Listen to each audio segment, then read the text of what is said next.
at talastas ng inyong ama na inyong kinakailangan ang mga bagay na ito. Gayon may hanapin ninyo ang kanyang kaharian at idaragdag sa inyo ang mga bagay na ito. Huwag kayong mga takot, munting kawan, sapagkat nakalulugod na mainam sa inyong ama ang sa inyo'y ibigay ang kaharian. Ipagbili ninyo ang inyong mga tinatangkilik at kayo'y mga glimos. Magsigawa kayo sa ganang inyo ng mga supot na hindi nangaluluma, isang kayamanan sa langit na hindi nagkukulang, na dooy hindi lumalapit ang magnanakaw o naniniraman ang tanga. Sapagkat kung saan naroroon ang inyong kayamanan, ay doroon naman ang inyong puso. Bigkisan ninyo ang inyong mga baywang at paningasan ang inyong mga ilawan.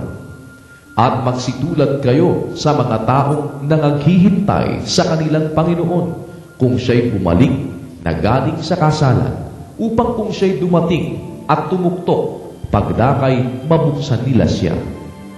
Mapapalad yaong mga alipin na kung dumating ang Panginoon ay marat ng nangagpupuyat.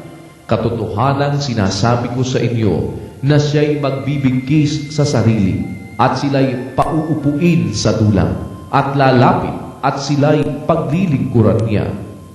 At kung siya'y dumating sa ikalawang pagpupuyat o sa ikatlo at masumpungan sila sa gayon, ay mapapalad ang mga aliping yaon.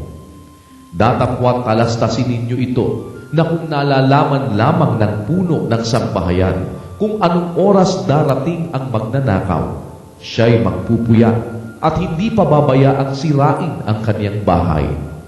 Kayo rin naman ay mangagsihanda, sapagkat sa oras na hindi ninyo iniisip, ang anak ng tao ay darating. At sinabi ni Pedro, Panginoon, sinasabi mo baga ang talinghagang ito sa amin o sa lahat naman? At sinabi ng Panginoon, sino nga baga ang katiwalang tapat at matalino na pagkakatiwalaan ng kanyang Panginoon ng kanyang sambahayan upang sila'y bigyan ng kanilang bahagi na pagkain sa kapanahunan? Mapalad ang aliping yaon na kung dumating ang kanyang Panginoon ay marat ng gayon ang ginagawa niya. Katotohanang sinasabi ko sa inyo na sa kanya'y ipagkakatiwala ang lahat niyang pag-aari.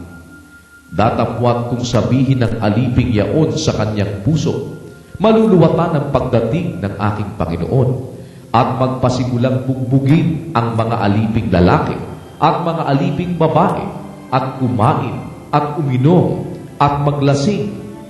Ang Panginoon ng aliping yaon ay darating sa araw na di niya hinihintay at sa oras na hindi niya nalalaman, at siya'y babaakin at isasama ang kanyang bahagi sa mga di tapat.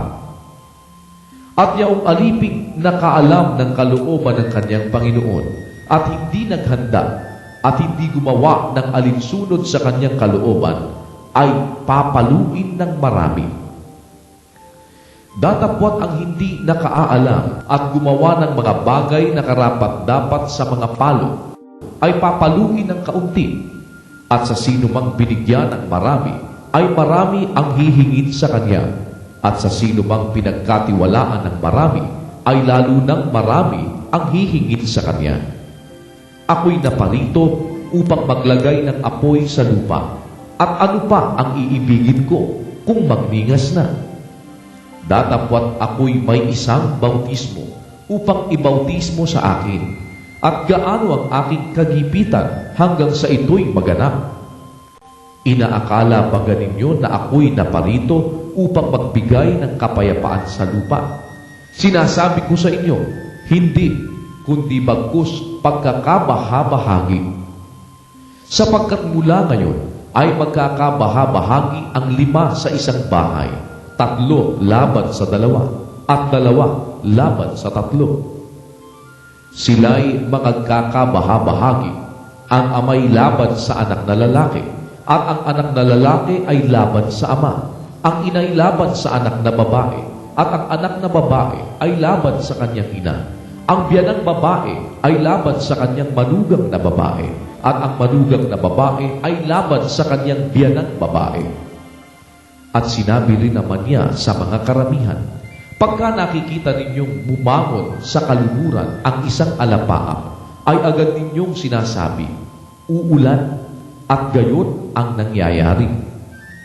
At kung humihihip ang hanging timugan, ay sinasabi ninyo, iinit na maigi, at ito'y nangyayari.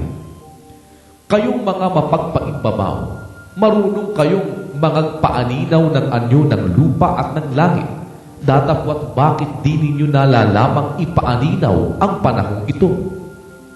At bakit naman hindi ninyo hatulan sa inyong sarili kung alin ang matuwid? Sapagkat samantalang pumaparoon ka sa hukom na kasama mo ang iyong kaalin, ay sikapin mo sa daan na makaligtas ka sa kanya. Baka sakaling kaladkarin ka niya sa hukom at ibigay ka ng hukom sa punong kawal at ipasok ka ng punong kawal sa bilangguan. Sinasabi ko sa iyo, hindi ka lalabas doon sa anumang paraan hanggang sa mabayaran mo ang katapus-tapusang lepta.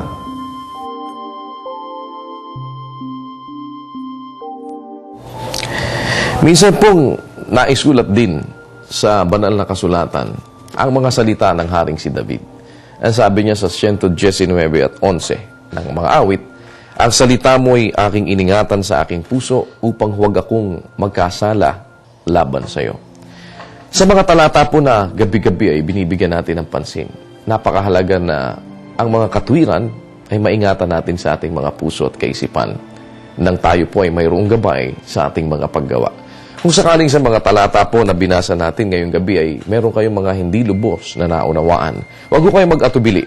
Tumawag lamang sa palatuntunang Itanong Mo kay Soriano at sa palatuntunang Ang Dating Daan. Sa pangunguna po ni Brother Eli Soriano, ang inyong mga katanungan at ang mga bagay na ibig ninyong magkaroon ng higit na kaliwanagan sa mga talata ng banal na kasulatan ay mabibigyang tugon.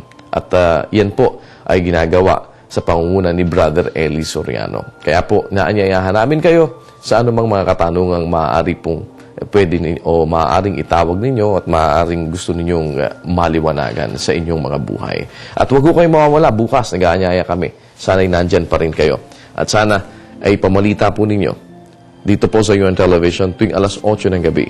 Mayroon po tayong ginagawang pagbabasa ng mga talata ng banal na kasulatan. Dahil lagi nating tatandaan, mapalad ang bumabasa.